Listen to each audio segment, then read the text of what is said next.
Hello friends, welcome back to your channel. അപ്പോൾ ഇന്ന് റിവ്യൂവിനായിട്ട് കൊണ്ടുവന്നിരിക്കുന്ന പറഞ്ഞാൽ ഹുണ്ടയുടെ സാൻഡ്രോ ഉണ്ടോ, അതായത് ഹാച്ച് ബാക്ക് സെഗ്മെന്റിൽ വാഗനർ ഒരു 3 സിലിണ്ടർ ഇപ്പോൾ 4 സിലിണ്ടറിൽ ഇറക്കിയ വാഹനമാണ്. അതുകൊണ്ട് തന്നെ വൈബ്രേഷൻ, എഞ്ചിൻ നോയ്സ് ഒക്കെ കുറവാണ്, നല്ല മൈലേജ് ലഭിക്കുന്ന വാഹനമാണ് കേട്ടോ.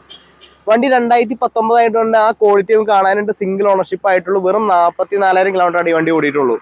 ഇതിൽ തന്നെ അത്യാവശ്യം എല്ലാ ഫീച്ചേഴ്സും വരുന്നുണ്ട്. എയർ ബാഗ് വരുന്നുണ്ട്, power window, 2 door power window, power steering, chilled A സിയും അതുപോലെ സ്റ്റീരിയോയും കാര്യങ്ങളൊക്കെ ഉണ്ട്. അപ്പോൾ വണ്ടിയുടെ കൂടുതൽ ഡീറ്റെയിൽസിലേക്ക് പോകാം. വണ്ടി ഫ്രണ്ടിൽ നോക്കുമ്പോൾ തന്നെ നമുക്ക് ഗ്രാൻഡ് ആയിട്ട് നയോസിന്റെ അതേ ഷേപ്പ് തന്നെയാണ് വരുന്നത്. കാണാൻ അതിൽ ക്യൂട്ട് ലുക്കാണ്ടോ. ഓടിച്ചുകൊണ്ട് നടക്കുന്നതിന് വളരെ സിമ്പിളാണ്. 4 സിലിണ്ടർ ആയതുകൊണ്ട് തന്നെ അത്യാവശ്യം നല്ല പിക്കപ്പും മൈലേജും എഞ്ചിൻ നോയ്സ് ഒക്കെ കുറവുണ്ടാവും. നല്ല കാം ആയിട്ടുള്ള വണ്ടിയാണ്ടോ. അപ്പോൾ സൈഡിലേക്ക് പോകാം. സൈഡിൽ നോക്കുമ്പോഴായാലും നല്ല നീറ്റ് ലുക്കിലാണ്. വൈറ്റ് ആയതുകൊണ്ട് തന്നെ കാണാൻ ഒരു പ്രത്യേക ഭംഗിയാണ്ടോ. ടയറൊക്കെ നോക്കുമ്പോഴായാലും റീപ്ലേസ്മെന്റ് സമയത്ത് 4 പുത്തൻ ടയറുകളായിട്ടുള്ള, അതും ബ്രിഡ്സ്റ്റോണിന്റെ ഏറ്റവും കൂടിയ ടയേഴ്സ് ആണോ. അതിന്റെ ഓടിക്കാനുള്ള സുഖം വണ്ടി ഓടിക്കുമ്പോൾ തന്നെ നമുക്ക് ഫീൽ ചെയ്യാൻ പറ്റുന്നതാണ്. ലോക്കൽ ടയേഴ്സ് ഇട്ട് അതിൻ്റെതായിട്ടുള്ള റഫ്നെസ് ഉണ്ടാകും. നല്ല സ്മൂത്ത് ഡ്രൈവ് ആണോ. അപ്പോൾ വണ്ടിയുടെ ഇന്റീരിയറിലേക്ക് പോവാം. ഇന്റീരിയറൊക്കെ നല്ല ഫ്രഷ് ആൻഡ് നീറ്റ് ആയിട്ടാണ് ഉള്ളത്. നല്ല ക്യൂട്ട് ആയിട്ടുള്ള ഇന്റീരിയർ ആണ്. അത് പുതുമ തോന്നിക്കണേ. എ സി വെന്റും കാര്യങ്ങളൊക്കെ കൊടുത്ത് വണ്ടി നല്ല ക്യൂട്ട് ആയിട്ടാണ് ഉള്ളത്.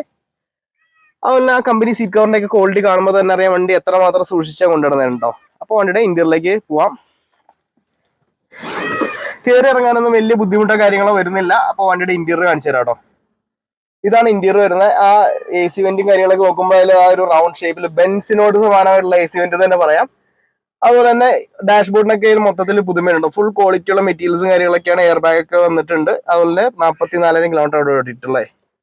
അപ്പോൾ മൊത്തത്തിൽ റൂഫൊക്കെ നോക്കുമ്പോഴായാലും നല്ല ഫ്രഷ് ആൻഡ് നീറ്റ് ആയിട്ടാണ് ഉള്ളത്. അതുപോലെ ഗിയർ നോബൊക്കെ നല്ല ക്യൂട്ടാണ്. ഫ്രണ്ട് ഡോർ പവർ വിൻഡോ കാര്യങ്ങളൊക്കെ വരുന്നുണ്ട്. പവർ സ്റ്റിയറിംഗും എ സിയും എല്ലാ ഫീച്ചേഴ്സും ഉണ്ട് കേട്ടോ. അതിൽ ഫോട്ടോ ഡോർ പാഡും കാര്യങ്ങളൊക്കെ നോക്കുമ്പോഴായാലും ഒരു ബീജ് ബ്ലാക്ക് കോമ്പിനേഷനിലാണ് വന്നിട്ടുള്ളത്. അതുപോലെ 4 ഡോറുകളിലും സ്പീക്കർ പാഡിലും സ്പീക്കർ ആഡ് ചെയ്തിട്ടുണ്ട്. അതൊക്കെ എക്സ്ട്രാ ഫിറ്റിംഗ്സ് ആയിട്ട് കൊടുത്തിട്ടുള്ള കേട്ടോ. അപ്പോൾ വണ്ടിയുടെ ബാക്ക് സൈഡ് നോക്കാം. ബാക്ക് സൈഡ് നോക്കുമ്പോഴായാലും ഇവിടെ നല്ല വൃത്തിയായിട്ട് തന്നെ ഉള്ളത്. ഇതിന്റെ സ്പെഷ്യൽ ആയിട്ട് എടുത്ത് പറയുന്നത് വെച്ചാൽ ബാക്ക് എ സി വെന്റ് ഉൾപ്പെടെ വരുന്ന ഒരു ഹാച്ച് ബാക്ക് വാഹനമുണ്ടോ. അത് പ്രീമിയം സെഗ്മെന്റിലേക്കുള്ള ഹാച്ച് ബാക്ക് എന്ന് തന്നെ പറയാം. ബാക്ക് വശം നല്ല നീറ്റ് ആയിട്ട് സൂക്ഷിച്ചിട്ടുണ്ട്. ഫ്ലോറൊക്കെ വിനയിലേക്ക് ചെയ്ത് നല്ല വൃത്തി തന്നെയാണ് സൂക്ഷിച്ചു കൊണ്ടുവന്നിട്ടുള്ളത്. അതുപോലെ തന്നെ ഈ വണ്ടിയുടെ ഡോറ് അടയ്ക്കുമ്പോൾ ഒരു സൗണ്ട് എന്ന് പറഞ്ഞാൽ ഒരു ഫ്രഷ് സൗണ്ട് ആണ്. ആ ഒരു നീറ്റ് ആയിട്ട് തന്നെ അടയുന്ന സൗണ്ട് കേൾക്കൂട്ടോ. അതുപോലെ തന്നെ ബൂട്ട് ഓപ്പൺ ചെയ്ത് കാണിച്ചു തരാം. ബൂട്ടായാൽ അത്യാവശ്യം ബൂട്ട് സ്പേസ് വരുന്ന വാഹനമാണ്. ബാക്കായാൽ അത്യാവശ്യം നീറ്റ് ആയിട്ട് തന്നെ ഉണ്ടുള്ളത്. വേറെ എക്സ്ട്രാ ആഡോൺസ് ഒന്നും കൊടുത്തുള്ള സ്റ്റോക്ക് കണ്ടീഷനാണ് ഉള്ളത്. ഒരു പുത്തൻ വണ്ടി എങ്ങനെ കൊണ്ടുപോകണോ അതേപോലെ നമുക്ക് കൊണ്ടുനടക്കാം. കൊണ്ടു ചെന്നാലും പഴയ വണ്ടിയെന്ന് ആരും തന്നെ പറയില്ല കേട്ടോ. ആ ഒരു 5 കൊല്ലം പഴക്കത്തിന്റെ ആയിട്ടുള്ള യാതൊന്നും വണ്ടിയിൽ കാണാനായിട്ടില്ല. അപ്പോൾ ബൂട്ട് സ്പേസ് നോക്കുമ്പോഴേ ഇവിടെ അത്യാവശ്യം നല്ല ബൂട്ട് സ്പേസ് തന്നെ വരുന്നുണ്ട്. ഒരു ഹാച്ച് ബാഗിന് ആവശ്യമായിട്ടുള്ള എല്ലാ ഫീച്ചേഴ്സും ഇൻക്ലൂഡഡ് ആയിട്ടുള്ള വാഹനമാണ് കേട്ടോ. അതുപോലെ തന്നെ ടൈലൈറ്റൊക്കെ ആയാലും ഒരു പുതുമയുള്ള ടൈലൈറ്റും കാര്യങ്ങളാണ് വന്നിട്ടുള്ളത്. നമ്മൾ കണ്ടുപിടുത്ത ആ ഒരു ഷേപ്പല്ല ടൈറ്റൻ നയോസ് ഒക്കെ ഇപ്പോൾ ഇറങ്ങുന്ന വാഹനങ്ങളുടെ അതേ സമാനമായിട്ടുള്ള രീതി തന്നെയാണ് ഉള്ളത്. സൈഡിലായാലും സിംഗിൾ സ്ക്രാച്ചോ കാര്യങ്ങളോ ഒന്നും തന്നെ കാണാനില്ല കേട്ടോ. അപ്പോൾ വണ്ടി അത്ര പെർഫെക്റ്റ്ലി കൊണ്ടുവരുന്ന വാഹനമാണ്. അപ്പോൾ ഇതിന്റെ എഞ്ചിൻ റൂം തുറന്ന് കാണിച്ചു തരാം കേട്ടോ. എഞ്ചിൻ റൂം തുറന്ന് നോക്കാം. ബോണറ്റൊക്കെ അത്യാവശ്യം നല്ല ഹെവി ബോണറ്റാണ്. ഹുണ്ടായുടെ ആ ഒരു ബിൽഡ് ക്വാളിറ്റി പറയേണ്ട കാര്യമില്ല. എഞ്ചിൻ റൂം നോക്കുമ്പോൾ കാണാവുന്നതാണ്. നല്ല ഫ്രഷ് ആൻഡ് നീറ്റ് ആയിട്ടുള്ളത്. ഒരു സിംഗിൾ ഓയിൽ ലീക്കോ പ്രശ്നങ്ങളോ ഒന്നും തന്നെ കാണാനില്ല. അതിൽ പേസ്റ്റിങ്ങളൊക്കെ ആയാലും പക്കയുണ്ടോ. പക്ക ഹിസ്റ്ററി ഉള്ള വാഹനമാണ്. വേറെ ഒരു തരത്തിലുള്ള ആക്സിഡന്റോ റീപ്ലേസ്മെന്റോ സംഭവിച്ചിട്ടില്ല കേട്ടോ. അതിൽ ബോണറ്റൊക്കെ നോക്കുമ്പോഴായാലും അവിടെ നല്ല ക്ലിയർ ആയിട്ടുള്ള പേസ്റ്റിങ് കാര്യങ്ങളൊക്കെ കാണാം.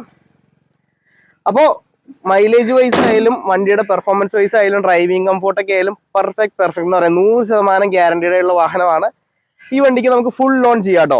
അപ്പോൾ നമുക്ക് സിവിലൊന്നും പ്രശ്നമില്ലാത്തവർക്ക് ഫുൾ ലോൺ ചെയ്യാം. അപ്പോൾ ഇതിന്റെ റേറ്റും ഡീറ്റെയിൽസ് ഒക്കെ ഡിസ്ക്രിപ്ഷൻ ബോക്സിൽ കൊടുത്തിരിക്കാം കേട്ടോ. അപ്പോൾ അടുത്ത വീഡിയോയിൽ കാണുന്നവരെ ബൈ.